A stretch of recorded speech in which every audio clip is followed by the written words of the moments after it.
chers amis, et soyez les bienvenus dans notre chaîne Manaratu Adam.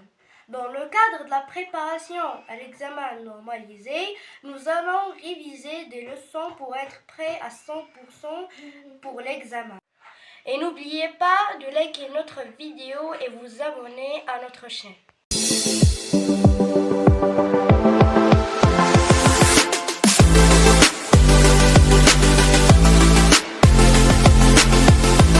Les leçons qu'on va réviser pour aujourd'hui sont la négation, la cause et la transformation d'une phrase déclarative en une phrase interrogative pour la 6e année primaire.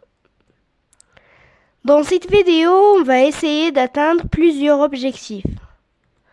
Comprendre la notion de cause et ses connecteurs, maîtriser les formes de la négation, transformer une phrase déclarative en une phrase interrogative et appliquer ces notions à travers des exercices simples. Commençons par la cause. La cause, c'est qui explique pourquoi un événement a lieu. Et parmi ces connecteurs, on a parce que, exemple, je réussis parce que je travaille. Car, exemple, il est fatigué car il a couru. Puisqu'il est toujours au début de la phrase, puisque tu viens, prépare-toi. Grâce à ton effort, tu as réussi. Faute de temps, j'ai dû partir. Et dernièrement, à cause de la pluie, je reste. Passons maintenant à la négation. La négation exprime qu'une action ou un état n'a pas lieu. Et parmi les expressions utilisées pour exprimer la négation, ne, verbe, pas. On a je ne comprends pas. Ne, plus. Il ne vient plus. Ne, jamais. Il n'oubliera jamais. Ne, personne. Je ne vois personne. Ne, ni. Il n'aime ni café ni thé. On utilise cette expression pour nier de verbes ou de mots en même temps. Ne, aucun. Ne, aucune. Il n'a aucun doute. Passons dernièrement à la transformation d'une phrase déclarative en une phrase interrogative.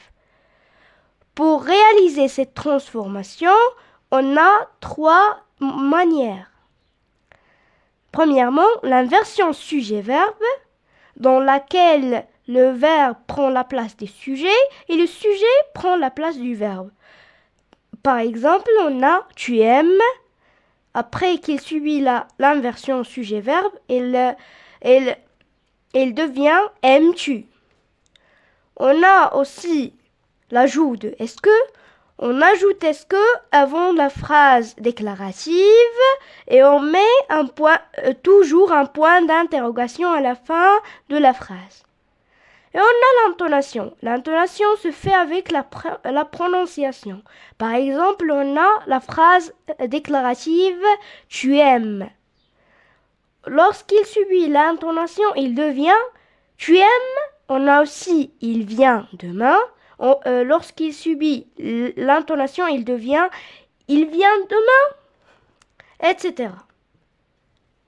Passons aux exercices d'application. Premièrement, déterminer l'expression de la cause. On a des cases contenant des phrases et des cases contenant les connecteurs de cause. On a premièrement, il est en retard car il a raté le bus. On constate que car est le connecteur de case ou de cause. Je m'excuse. Il est resté au lit à cause de sa fatigue. On observe que à cause de est le connecteur de la cause dans cette phrase. Passons au deuxième exercice. Transformer les phrases affirmatives, les oiseaux reviendront, mon fils sait lire et écrire, à la forme négative. Les oiseaux reviendront. Pour nier cette phrase, on a besoin d'utiliser où on doit utiliser l'expression ne jamais. Et on a comme résultat ici, les oiseaux ne reviendront jamais. On a mon fils sait lire et écrire. Et on a dit dans notre leçon on utilise l'expression ne, ni pour nier de verbes ou de mots. Et on a lire et écrire. Donc, on va les nier avec cette expression. Et on a comme résultat ici, mon fils ne sait ni lire ni écrire. Passons au troisième exercice. Transforme la phrase suivante en phrase interrogative en utilisant les 3 manières.